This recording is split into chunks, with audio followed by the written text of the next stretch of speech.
What is up, mofos? JJ back here from Pure Bets, here with my man Holden, talking a little Major League Baseball for Saturday, August the 29th. Little preview show where me and Holden go through each game, give out some perspectives we like betting-wise for each game, and then, of course, we, as always, give out our best bets. Holden, it's been a while since we've done one of these. What, a full week? It's been a full week, buddy. Thursday was such a debacle. I mean, we didn't have any games to talk about. We do our show at night, and we had no idea if they were even going to play yesterday. Yeah, and then we couldn't even do it in the morning because you still have the same kind of question marks, right? Yep. But no, look, it's good to be back. Good to have some baseball again. And yeah, let's try to keep these best bet streaks going. I mean, we got some pretty good numbers, me and you. Yeah, we're doing all right. You kicked some ass on the Reds yesterday, so that was good. And I'll talk about the Red Sox and the Nats and my angle on that game. But let's start with this. We got 3 doubleheaders. We're not going to talk about those. The second game. So we're going to talk about the first games. Let's go to Robert Gazelman against Jay Happ. So it's the Mets and the Yankees. It doesn't matter about home field, but it's in the Bronx, just so you know. And this is interesting, JJ, because I was looking for ISO against left-handers with the Mets. They got a 173 ISO and a 770 OPS. They're completely average against left-handers, so I didn't take much out of that. For the Yankees, though, you've got Luke Voit. I don't think Gazelman is a guy that's going to go deep. They're going to maybe throw him 60 pitches, and then it's the Mets bullpen, and that doesn't scare me. So give me your lowdown here on this game, JJ. Yeah, so interesting swing here in terms of the line, right? The Mets have now swung to being the favorite here. Little bullpen day for them, as you mentioned, Holden, going up against J.A. Happ, who, wow, what an underperforming player he has been since coming to the Bronx. Runs would be assumed here early, but I will tell you are late to the party if you are betting over at this point. 10.5 now with a first 5 over, a 5.5 or 6. And for Yankee Stadium, and I mention this often, Holden, like this is a monster number for this park. Now, granted, you would expect runners to be on base in this early on in this game with these two going. So it's going to be a matter of whether this goes over or not. It's probably going to have to be long balls, which, look, and the Yankees are no stranger to it. The Mets obviously have some pop in the front of that lineup. This ultimately on all sides is a pass spot for me. But I will say this, though, that anytime you can get the Yanks as a slight dog, it's always something worth considering. And Aaron Judge is done again, his calf. I mean, these guys just can't get healthy. They need to fire their whole training staff. Seriously. I think that's probably what's somewhat swinging the movement again. And we've also touched on this as well, like single players, and especially look, Judge is a tremendous player, one of the best in the game, but like the Yanks lineup is so deep. Like, and he's not worth, him being out of a lineup is not worth 25 cents. Like, look, this line's already jumped for him, so for me, like I said, I don't know. Ultimately, other people have different perspectives, but you see like guys like that, Trout and Chris Bryant, get removed from a lineup or get hurt, and then lines swing 20, 30 cents. It's just, to me, it's crazy and it's unjustified. By the way, did you see what happened last night? So they had the 7-inning game. There was a walk-off against Chapman, and Chapman asked for the ball because it was the 7th inning, and he forgot that the game was over. He had no idea the game was over. Jesus. Yeah, I mean, that's just where we are right now. We don't – hey, somebody tell Chapman – it's a 7-inning game. Siete, 7. Do it. You can do it. All right, let's get to our next game, which is the Twins and the Tigers. This is going to be game 1. And let's see here. We got a total of 7 is what I'm looking at here. Minnesota, heavy favorites. Although it got bet down from – they were minus 175. I'm seeing around 150. Detroit, on the other hand, is between 125 and 140, depending on where you shop. We got Dale Doback for the Twins going against Matthew Boyd. I mean, Boyd has been a disaster, but he struck out 26 in 19 innings against the Twins last year. And then Randy Dobnak. I mean, this guy, man, I like Randy Dobnak, and it's probably just because of the goggles and everything, but this guy's got some stuff too. Give me a breakdown of this one, JJ. Looks like a solid paintball player. But no, I touched on this last week. So last week, one of the plays I gave out for our Discord was Detroit Tigers plus a half a run versus the Cleveland Indians. It was actually it was actually last Saturday with Matt Boyd going. Now, the reason for that is just a clear market overreaction, right? Like, I think that, and we've discussed, we talked about Matt Boyd, right? We talked about how it's all been location issues, which are fixable. Like, it's not like he lost velocity. It's not like he's given up a lot more home runs. Right? His location is bad. It just is. And he looked like he cleaned that up a bit against the Indians. And I think, the markets, so in this game in particular, so Dobnak is becoming that new sexy pitcher for the betting public, right? Like, because everybody's seeing his numbers and everybody's starting to buy in, right? So they're looking at him, looking at his ERA, looking at how good he's been performing. And what's starting to happen is people are overreacting to him specifically. And now you're getting the overreaction to Matt Boyd's recent performances to start the season. So you're getting that inverted movement, which is why I think you're getting that 20 cents of movement backwards here. So because you have your betting public who hates Boyd and who's starting to buy into Dobnak, and your actual call it sharper guys are really starting to see that reaction is what's caused this opening line at what it was at 170, and they're going to buy that back down to 150 to get that. Again, you could now start now the sexy pick is going to be what, Twins minus half a run at minus 110, minus 105, first five. So for me, look, I get it. It's tough to play Boyd in this spot, but you're not going to see me lay half a run with Dobnak first five. I like Dobnak. He didn't strike anybody out, though. He's got like a 13% K rate. If you're not missing bats, guys are running into it. It's just a different way we look at it. And Scott Mack, brings up in a comment, he goes, they're scoring more than a run less than last year. And I've been telling you, the Twins' offense is just not the same, man. They're not hitting home runs. They're not scoring like they did last year. And, hopefully it happens. Maybe last year was just, the greatest thing ever, and they got off. But I'm not seeing it. I'm not seeing it this year. It's a great offense, not the best offense. Yeah, they're missing Donaldson too. And the good point with Boyd is, look, you could get bailed out here, right? Like you could go, this could be like a 1-0 game or 0-0 game, and then Boyd gives up a three-run banger, right? The Twins got that power, specifically at the top of that lineup. But yeah, not a spot I'm going to like at all. I think this line's moved too far. I would have probably had value on that plus half run early on with Boyd. But nah, definitely nothing for here. Nothing here for me. I'm not worried about that either. Okay, Cleveland, St. Louis, total open around 8. Now it's sitting at 7.5 minus 20.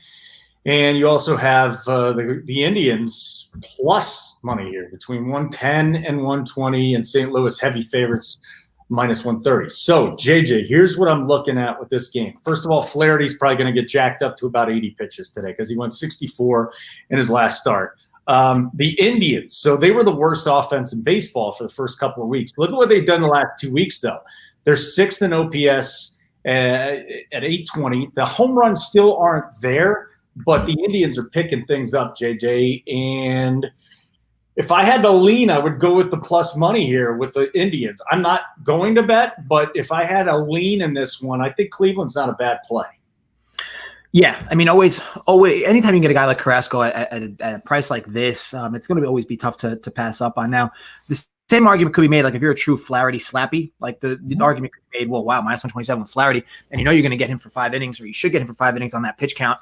But for me, I got this line is fair. The total's probably where it should be. I guess you could start to argue maybe if this line keeps dipping over. I know it'd be tough to bet over with these two guys in the mound, but this is a low number over on. I know we have the limited innings, but it's still a fairly low number here. For me, ultimately, a stay away spot for me on all angles. And look, I'm a Flaherty guy just because last year I bet him a lot, but he lost me a lot of money last year, not because of him, but because it just seemed like the Cardinals could never get offense going when he was on the hill. But no, not a spot I really like in any true scenario for this game. Yeah, and Carrasco's on the mound. He struggled. He got his walks down his last start, but he's having some real issues this year. So, I'd like to see him get on track before he does it. That's my lean. I'm not laying on that game. So I can be completely honest with you on that. We got Atlanta and Philadelphia. So it's Josh Tomlin. They built up his pitch count. He's coming out of the bullpen. I think this is his 3rd start now. And on the other side, Zach Eflin's turned into a okay pitcher. He struck out 24 in a little over 15 innings, but he's just gotten completely rocked in his last 3 starts. So you look at the line here for Atlanta and Philly. The total's 10.5, minus 15 or minus 20.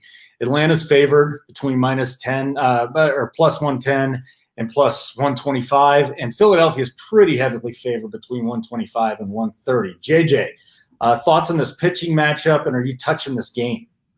So I could be mistaken, but I do believe this is a little rematch from Sunday Night Baseball with these two. The thing that I had for Sunday Night, so ultimately we're having again another topic of conversation where This line has swung about 30 to 35 cents from the Sunday night baseball matchup in favor of Philly. Now, Eflin last year had pretty good home road splits. So now he's back home versus what he was on Sunday. The thing with Eflin is, like, I think that a lot of people you could start to argue to really just keep targeting his K props because books aren't over adjusting to it. They've been hanging like 4.5 and 5. But what's interesting to note is I don't know if he's just making better 2-strike pitches in particular, but his swinging strike rate isn't like that much different than his career. So it's not like his pitches are that like more polished now. But he's getting more strikes. It's probably the slider with 2 strikes that he's really going to. That's getting swings and misses with 2 strikes. But look, at the end of the day, he still gets hit hard. We saw that on Sunday. It could happen here. This total, again, you had a total that night where it was, I believe, 10 on Sunday. So now it's 10.5 here. Does it warrant the extra half run? I don't know. I think that game went on. I think the first 5 went over, but the game went under on Sunday, which was interesting. The bullpens kind of quieted the game down, I believe.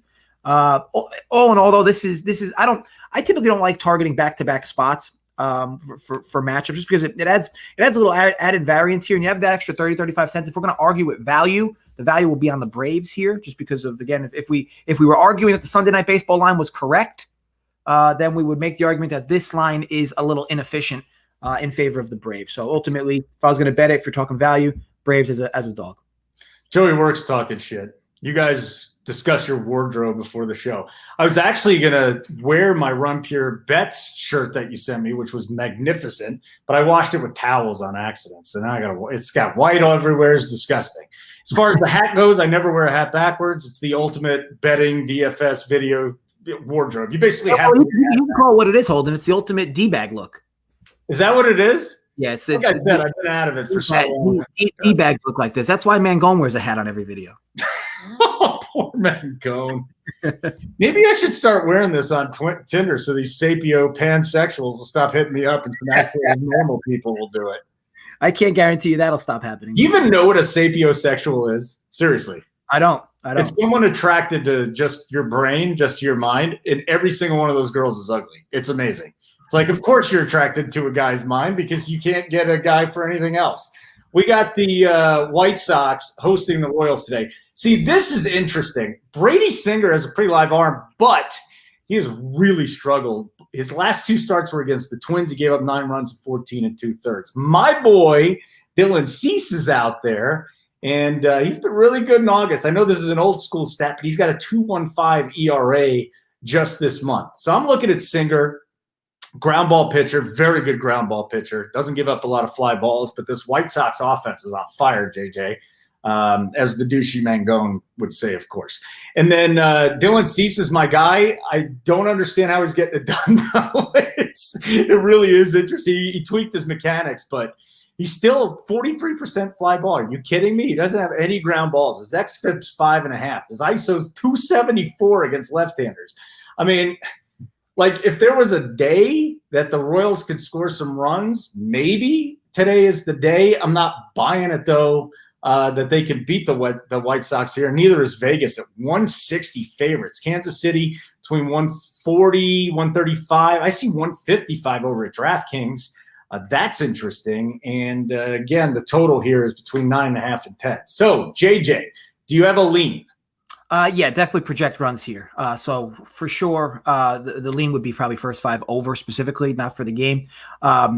So ultimately, your boy Dylan Cease is an absolute gas can waiting to form because his ERA is tremendous, right? You look at it, the surface, everything looks great, but this dude is legitimately waking up every morning with bird shit on his windshield. He can't continue. He can't continue to sustain this ERA with what it is, with what these numbers look like. There's just no way. This guy is getting teed off on and finding gloves. At some point, that's going to become an issue. Now, it doesn't have to happen today specifically, but at some point, that's going to be become a big issue for him. And the White Sox, are hitting, right? I don't think you could. I think you could argue, you could punch them in for at least 4 or 5 runs today. You would assume, and then the Royals are going to have some opportunities today against Cease. So for me, I think from a run opportunity perspective, the over first 5 makes a lot of sense. So we do have some weather here, and somebody just brought it up, that we have some weather around and I don't see anything too serious as we go right now, except for the game that I like tonight, Washington and Boston. But, we got winds blowing out with Minnesota and Detroit. I should have mentioned that. Winds blowing out there. And in this game, the wind is blowing out too. So you talked about the over in the first 5. If we're going to get wind aided, like how much thought do we got to put into it now? Like, is that a heavy lean? I mean, that's the thing. It's like I think that whether at Wrigley it matters a lot for obvious reasons. I do think, like, here's the thing. I think that how much does weather truly impact a game as far as wind? I mean, I think if you have a decent amount of wind, you're talking the potential to take a ball that goes to the warning track and put it out, I guess. But I don't know. I feel like the market over dramatizes wind specifically. Like, wind's blowing at 15 miles an hour. Guys can't hit home runs in that. And I mean, that's not true. So I mean, you smack a ball hard, it's going to leave the park. I mean, don't get me, like, again, if it's Wrigley and there's like 20 mile an hour blowing in, yeah, it's very difficult to put a ball out of Wrigley specifically. But other ballparks, I mean, yeah, sure, it'll help, it'll aid. But at the end of the day, most overs and unders are hit because either the string hits happen with 2 outs, or balls leave the yard with men on base. So ultimately, I think in this spot you're going to get a lot of string hits, which is going to put you in opportunities to score. As far as the weather, though, and for this game in particular, yeah, look, White Sox have a lot of live home run bats, that's for sure. So it could definitely take at least 1 or 2 of those balls that might have landed on the warning track into the seats. I'm glad we got your thoughts on that. We got 2 7-inning games here. I'm just going to turn this over to you because I know you like game 1. It's Darvish against Bauer. We got 2 guys that they've just been terrific this year to this point. And Darvish looked great against the White Sox in his last start. So Reds looking to make that playoff push. The Cubs have come back down to earth a little bit. Why do you like the Reds here? Yeah, so this is definitely my best bet of the day. Reds minus 105 behind Bauer. Now, for me, so the Reds were one of your darling, not you, Holden, but the public's darling teams coming into the season. A lot of people like the Reds over the team total. A lot of people like the Reds live bats. A lot of people like the Reds bullpen, the good starting staff overall. But the Reds have underperformed, right? So ultimately now the market's kind of been off them, at least at this point in the season. And now here we are. There are 3 straight games where their starters have gone well. They won a few, doubleheader, 6-1, 6-2, or 6-1, 6-0. And then, more hits yesterday against a good Kyle Hendricks. Now they face Darvish, but their bats right now are so live that it wouldn't shock me if they grab a few off Darvish, despite how good Darvish has been pitching. Bauer's coming off a rough start where he gave up a lot of home runs. One thing about this ballpark yesterday was balls were leaving the yard. That's for sure. I can't obviously proclaim that's going to happen again today, but the balls were definitely leaving the yard yesterday. And I think the Reds bats are hot. I want to ride their bats. I think I truly believe I'm getting the better pitcher here. I'm getting the team with the better bats, and I'm definitely getting the better bullpen. Now, despite what we saw yesterday with the bullpen late, I don't know. We're probably not going to get Iglesias pitching today. He's thrown now 2 days in a row. And I forgot who they brought. They brought in Stevenson yesterday, who gave up 2 home runs and 3 runs in the 9th inning. So, I mean, you probably won't be seeing him today either, which is probably a good thing. But ultimately, I just think all in all, I think this is a really good price behind Bauer. I'm getting the hotter team right now. The Cubs have a better record, of course. That's what's going to be shaded. People are going to look at it, maybe go, I can get the Cubs with Darvish as maybe a small dog or, a very small favorite. But, again, remember, it's all about streaks. Reds are playing real well right now. Really like the spot. So, and the other thing with this is you see Bauer has a 40% K rate this year, like 39.8. Bauer's just been going bananas. But here's what I wish, JJ, and you brought up a point here. Like, I want to know the performance of a team after a doubleheader. I was talking to JT on the Run Pure Sports side last night about that. Like, how much of these bullpens tax? Because, yeah, it's a doubleheader, but it's 14 innings. So, I mean, you're still having to figure out if your starter's only going 5, you need 9 innings in a doubleheader. You got to figure out a way to do that. And unless you're going with back-to-back starters, it's not happening. So I want to know exactly, and it's too small a sample. I want to know exactly, how these teams perform after a doubleheader, and how do they perform after a doubleheader going on the road. There's just a lot of intricacies there that I don't think we found, and I don't think really have come up and given us a conclusion because it's not long enough. So you really have to dig in and see where the bullpens are sitting, JJ, because if they got to go to that taxi squad at a doubleheader and bring some of these stiffs in, there's guys pitching in this league that have no business pitching in this league.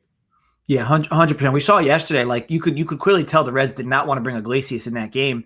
But next thing you know, they're up 7-2 and it's 7-6, and it's like, okay, well, now we don't have a choice. Iglesias start warming up. And yeah, so like today, you won't see him in particular. As far as bullpens, yeah, you'd ultimately want a team that's maybe doesn't have the best top end guys, but like a team that's got at least good overall bullpen, deep guys per se. But yeah, you're right. Sample's very small. We're in a part of history per se from a baseball perspective that we haven't been in. So it's very difficult to actually, quantify all the exacts. But yeah, we'll have to play it day by day and just take what we can get as far as data goes. There's so many games on this slate. It's so ridiculous. It's like just three double headers, at least three double headers, and then all the other games that are going on right now. Let me ask you this question here. Before I forget, is your whole crew Italian? Do you have any non-Italians on the Run Pure Bet side? Like I said, I'm 1/8, but it's like you, Joey Work. Is he Italian? He was probably born in Lodi. I mean, that's not. I don't know. I don't think that's true, but yeah, he at least appears pretty Italian. I don't think Spread's full Italian. I don't think Tyler's Italian. Tyler's. Every time I watch Joey work, though, he's got like some gigantic Italian guy in a wife beater just sitting there talking with him. Maybe that's just MMA or something. Shoot on every video. What? Just wear a wife beater? Is that what you wanted to do? Oh, Demarius is saying he needs a free pick in the Dominican Republic. So, yeah. Did you just give? I got mine later on, and yeah, Joey Work is half Italian, so that's good.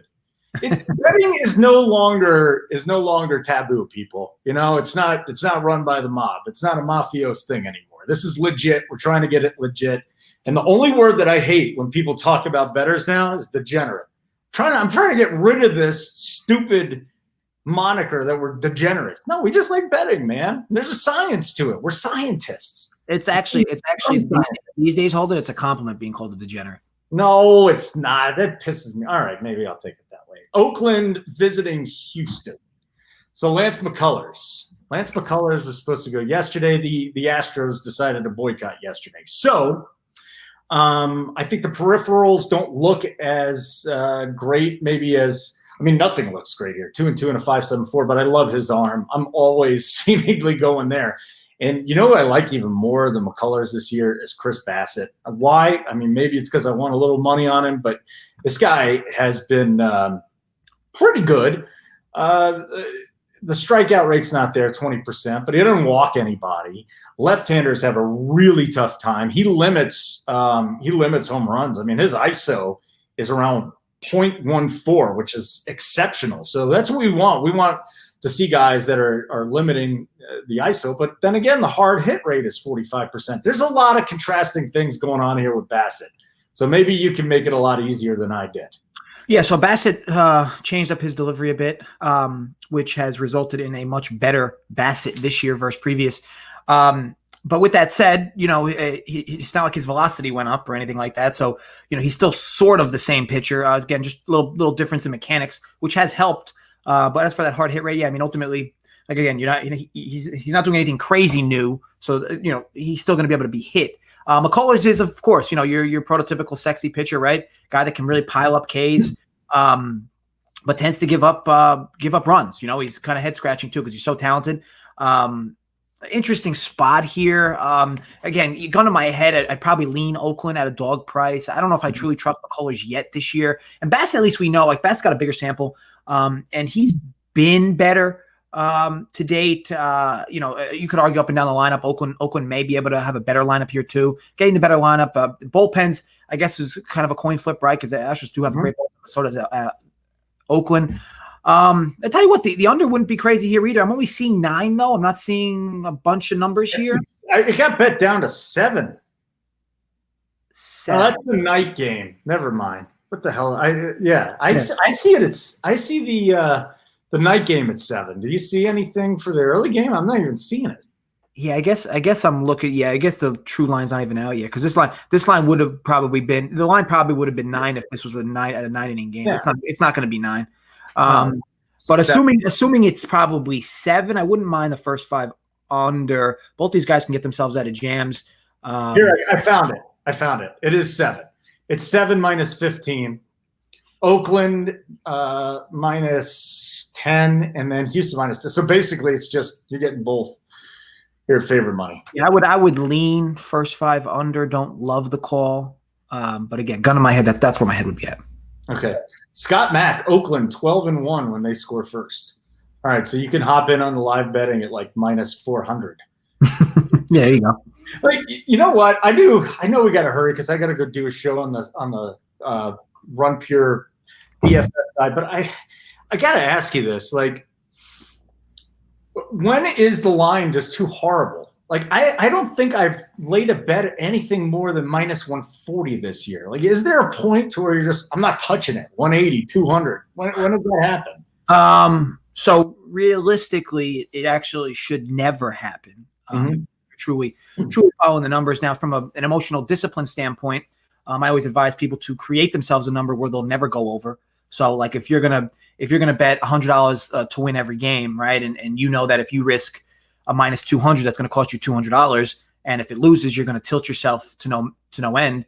Then maybe your number needs to be lower than minus 200. Maybe, like for me, typically I would give out like minus 135 as my highest, just because I never want to sound too touty. But as far as like, if we're talking like analytics wise, like you just need a bigger edge the bigger that number gets. So if it's like, for instance, minus 10 cents at minus 110 to plus 100 is much bigger than minus 210 to minus 200. Okay. As that number increases, you need more, it needs to be more favorable. So like maybe, and again, every situation is different, but maybe you would need like a 30-cent edge at 200 versus where you only need a 10-cent edge at 100. Maybe at 300, you need like a 40 or 50-cent edge to warrant betting or laying that much on it. But ultimately, edges can be had in any number. I mean, specifically for like the sport of UFC, you see it all the time. Like a fighter might open, like a big fighter might open like minus 600. By the time they close, it's like minus 800. So it's like it's pretty clear that minus 600 was value, right? So just something to consider. But I always tell people it's all about your own, call it emotional tilt wise, as far as what numbers you want to stop betting wise, but price wise. Hey, so for those of you that don't already have a subscription, JJ, maybe you could tell them a little bit here, but Joey Work made a pick on our next game. I'm not going to give it out because this is for subscriber stuff. Joey Work has just crushed this season in baseball. He has made me some money. I'm not afraid to tell you that I tail these guys because they're so good at what they do. But Joey Work came out with something here on the Rays Marlins. Just real quick, JJ, if it's really an affordable package. Yeah, so 20 a week, 60 a month. We are going to run a promo. I'll post on Twitter in the next hour. $10 for the whole weekend. So it'll be you'll get everything. You'll get like Jay's NASCAR, Jay's UFC, Joey's UFC, obviously all my baseball, tennis, probably some round 4 matchups in golf tomorrow. And then you'll have tennis for Monday too, because US Open's Monday. Obviously, I'm gonna post some tennis. I'll pass some over for my dad for tennis as well. The US Open is when I can't believe it, man. I totally forgot. I love that tournament, and it's here. It's Monday. Yeah. Oh my God. Because usually it's on the first weekend of the NFL, which drives me nuts. Yeah, they had to obviously move some things around for it, but so that's on Monday as well. Good. So ultimately, I put the link in there, but ultimately you just go to the website runpurebets.com and click the main link right in the front of the page. $10. It's not going to even auto renew on you, so you don't even feel like you have to do it and then stop the auto renewal. $10, so you'll have it through Monday, and then that's it. If you enjoy it, you join the Discord, you like it, you want to sign up, great. If not, enjoy the 3 days. I mean, what are we doing here? You're not auto renewing. This is unfortunate. You should be auto renewing. We're just trying to be fair, Holden. I don't blame you, buddy. It's all good. Okay, so we have the Rays and the Marlins. Again, Joey Work came out with his pick here. Josh Fleming, rookie, second start. He's a left-hander. He is a guy that doesn't strike many guys out. I'm just looking at his full minor league career here. You threw almost 300 innings and had 214 Ks. Last year, 2 teams in the minors, 108 Ks and 148 2/3 innings. So I don't know if it was that Fleming just came up and they didn't have any film on him or what it was, but he had a good start against the Blue Jays last week. On the other side, Pablo Lopez, my goodness, this guy has just been nails to this point. And this could be the last day for a while that the Marlins are over 500. They're 14-13. Tampa Bay has been terrific. They got a great bullpen too. I think Fleming really, you got to figure out what you want to do with Fleming in order for this, because I think on the other side, the Rays are going to have problems scoring at least early. So this hold on. Yeah, the Rays, because I love Lopez. Yeah, so these are two teams I have not bet that much on this year. And, it's like I say, I try to stick to my 10, 12 team range. So I'm not going to be able to give a lot of good perspective here, but I will say this, and I feel like I say this every time Pablo Lopez is on a slate that we talk about, Holden. The betting handle loves Pablo Lopez. This has happened last year. It's happened this year as well. When I say the handle, like the overall money on games involving Pablo Lopez, not like the market. Like you might go to a website and see like, 70% of the 70% of the bets are on one side, but that's not the handle. Like the actual money being collected. Pablo Lopez takes money, specifically from bigger bettors. So obviously a lot of sharper folks love his stuff. Always seeing movement towards him. Now this line starts at Marlins plus 105. Now they're up to minus 115. I personally can't see how anybody could justify value as a favorite with the Marlins in almost any scenario, especially against the Rays. But look, obviously people are laying that price today. I like your call, Holden, that this game is really going to be what you think Fleming does, because ultimately we would figure Lopez throws well, at least early. But again, these aren't two teams I followed all that much this year, and I don't want to not as a team. Let's see here. I'm looking at Toronto. I need to find Tampa Bay 772 OPS against left-handers. That's good. It's a little bit better than the middle of the pack there. The weighted runs created plus. That's pretty good too, but I wouldn't say they're anything special. I'm just worried about Fleming just getting touched up here early because of the peripherals. But again, I mean, he came out. You've got the Rays that have been struggling a little bit, individual bats struggling a little bit with against those left-handers. So, listen, if Joey Work has a lean in this game, I would go with that. He does have a lean in this game. That's a tough one. My gosh, that's a really tough one for me. So real quick, I don't think I gave the line either. Let me dig this one up. If you got it in front of you, let me know. Here we go. So it's 8.5 minus 15 on the total. You're basically getting even money on Tampa Bay, and you mentioned heavy favorites for Miami. Like, how often are the Marlins favorites? Yeah, and I think it's funny. It's right. Like somebody will look at that line and be, somebody must know something. Like no, it's not that somebody knows something. Like Pablo Lopez always takes money, so it's like. If you've just been following his starts, he always takes money. And this line opens as them as a small dog, and it's swung 15, 20 cents, which it seems a lot of Pablo Lopez lines do. All right, so the next game we have is Baltimore-Toronto, and everybody looks at Alex Cobb and say, this guy sucks. He had hip problems last year. He's healthy now. He's been better. I mean, he's nothing terrific. Very low fly ball percentage, heavy ground ball pitcher.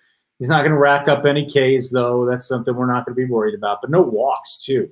So the Toronto hitters, that'll be interesting to see them. Taijuan Walker just got traded. He makes his debut with the Toronto Blue Jays. And Baltimore, again, it just depends on the day with these guys. I love Santander.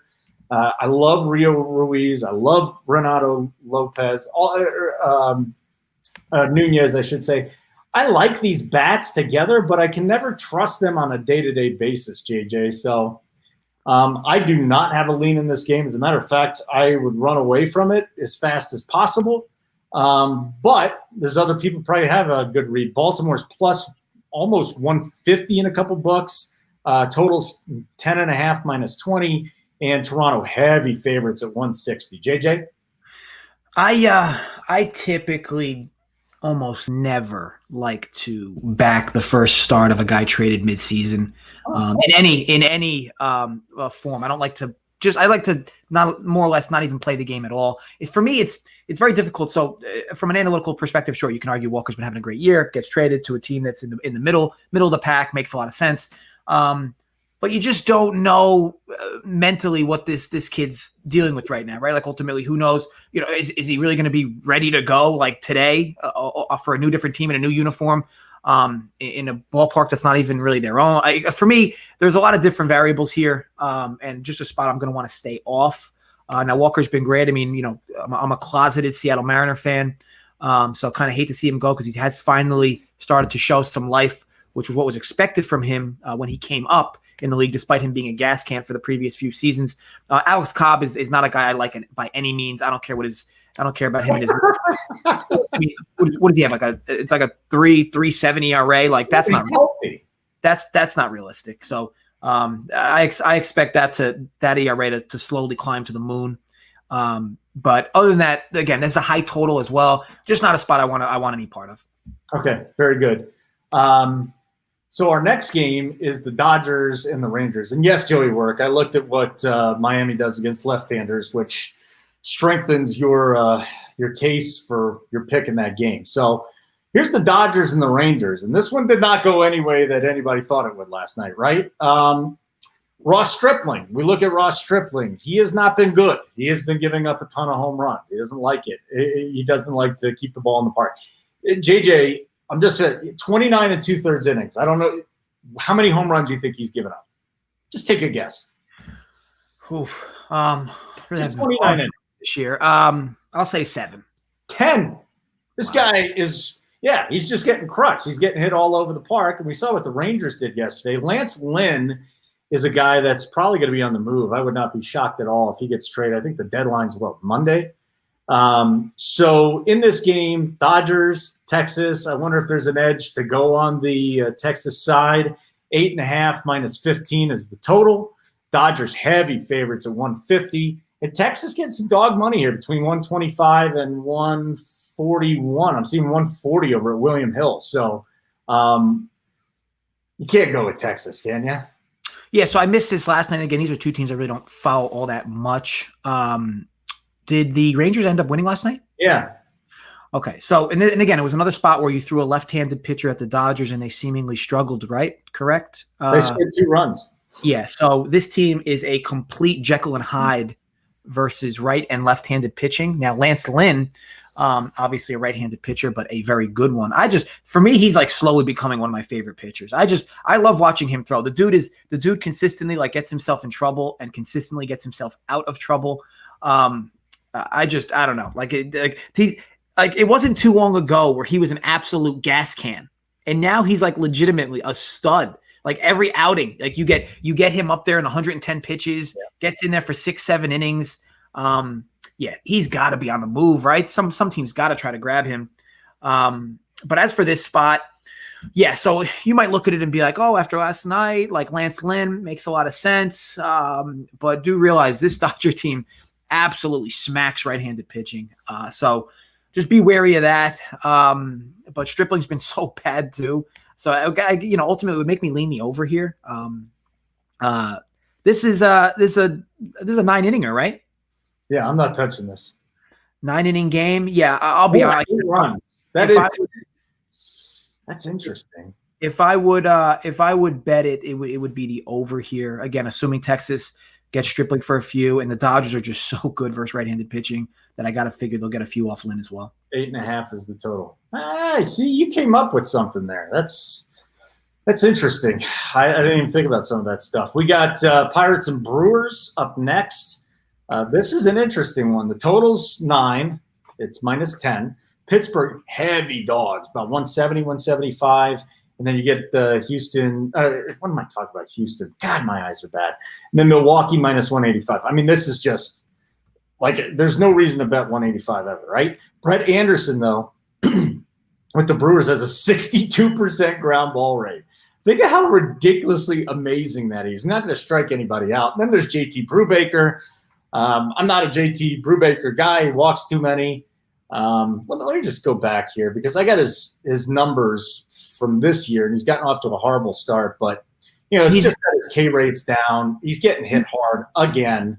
He's basically your typical quad A guy, right? Yeah, I you know what? That's a terrific way to do it. He's another one of these guys. I think he'd be on a major league roster, but he'd be like a swing man because he has no business being in a rotation consistently.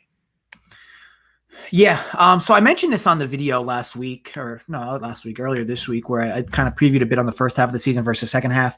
And I said that a team like the Pirates is going to be a team you're going to have to take a stand on because you're going to start seeing these lines for bad pitchers against them in that minus 200 neighborhood. And it's going to get to a point where if the Pirates keep losing, you're going to see lines like this in the minus 300 neighborhood for bad the minus 300 neighborhood for bad pitchers.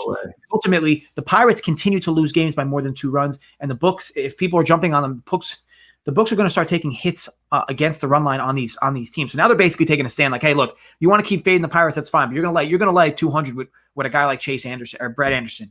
Chase? Brett Anderson. Brett today. Brett's going today.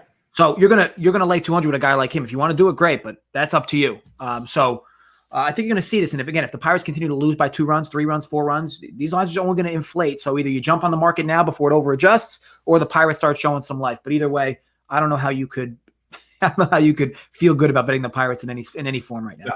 No, let's get to this next game. This is the game I'm really excited about. Unfortunately, there's supposed to be some weather tonight. So I'm going to ask you for, I got a really important question for you. So anyways, the total's 11. 11 and a half, if you want to go there. The Nationals are 115, minus 115, and Boston's minus 105. So I saw them at plus money earlier. I'm not seeing very much plus money anymore. So, JJ, here's the deal. I think that Anibal Sanchez just had an amazing run last year. He's coming off a nice start, but I mean, you talk about gas cans. Even if you go back to last year, his xFIP's over 5. He's just getting crushed, absolutely crushed. And they've got some batters in there: Verdugo, Devers, Moreland, Martinez. These are guys that go out there and really can crush him today. Chris Mazza, on the other hand, again, this guy should be a long reliever. He shows nothing. He's off to a good start. Very small sample this year, 25% K rate, but he's also walked almost 11%. And you got a Nats team that's starting to hit a little bit. Soto, Turner, up and down. So here's the deal. The Nats total is 5.5. I like that to go over. I think they're going to crush Mazza, and then they face one of the worst bullpens in the history of the world. The other thing that I was looking at, JJ, and I didn't put on this, I like the Nats over. The other one was the game total, because I think the Red Sox are going to put up some runs too, but there's rain. Like, if this game only gets 5 innings in, they're not going to give me my money back, right? It'll have to go 8.5. So, yeah. Yeah. So, I mean, that's what I'm worried about. So what do I do here? Like, if there's weather, do I want to see this game possibly play 5 innings, and then the over is almost impossible?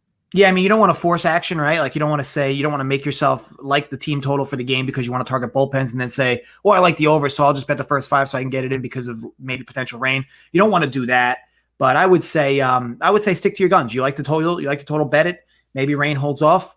Maybe it holds off just enough to get this game in. I do think you're going to see teams be a little more, I don't know what the true word, maybe liberal with how they're postponing or delaying games, because the MLB is just running out of time. Like, they need to get games in. So unless it's like if it's like a regular, call it sprinkle of sorts while they're playing, I think they're going to play through it. I think you're going to see that for the next month or so. They just don't have the time to delay games that they can potentially play. So I think you stick to your guns. The over makes a lot of sense. I think the Nats score. The Red Sox should be able to score for sure. 2 bad bullpens. It makes a lot of sense. Makes a lot of sense, but you're not going with it. But it makes a lot of sense. At least the process is right. It makes a lot of sense. If you're going to ask me why I wouldn't specifically go with it, 11.5, big number for Fenway. But look, there'll be plenty of scoring opportunities in that game. Yep, being nice and humid too. Get that ball floating out there a little bit faster. Wow, we're down to 3 games. San Diego at Colorado. Senzatella getting to go up against this nasty Padres lineup, and Adrian Morejon. I thought I said Maricon the first time, and I was like, there's no way that dude's name is Maricon. That's not a very nice word. But so the total's 13. Would you go there just because it's Coors? It's actually cooling down here, JJ. It's in the 50s now at night, so it gets a little cool here in the high desert. It's San Diego minus 130 and Colorado plus 112. JJ, so many people love this on the DFS side, but what about the betting side? Highest total of the year, right? Thus far, 13. Yes. Which, look, let's be honest, makes a lot of sense, right? I think even last year we saw totals at this park that were 15.5, 16. You throw Senzatella, who's just a borderline gas can. I know that some people seemingly have seen some better things out of him this year versus last.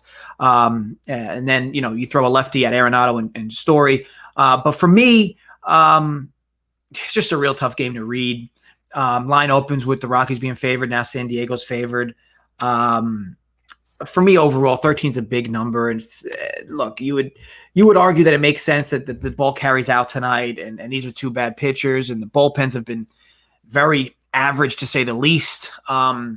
But not a spot I like on any. I'll be honest, not a spot I like on any side. 13, man. I mean, I thought 11 and a half. It's like got to score 12 in Fenway. 13 here. They scored 14 last night, but they had a game last year where the total was 16 and a half, and it went over in the first inning. Not the game. The first 5 went over in the first inning. Yeah, it went over. That doesn't surprise me. Here we go. Giants Diamondbacks. Interesting pitching matchup here because Luke Weaver got off to a brutal start. He's been much better in his last 2. In his last start, he gave up 2 runs in 5 2/3 against the Giants. So here we go again, JJ. We got another situation where a pitcher's facing a team back-to-back. Trevor Cahill comes out 5 1/3 innings, giving up a run. He was terrific in his last start. Giants at Diamondbacks is the matchup here. It's a later game tonight. And the total is 10 minus 15. 120 plus 120 for the Giants, minus 130 to 140 for Arizona. Don't like that whatsoever. Do you have a lean in this one, JJ?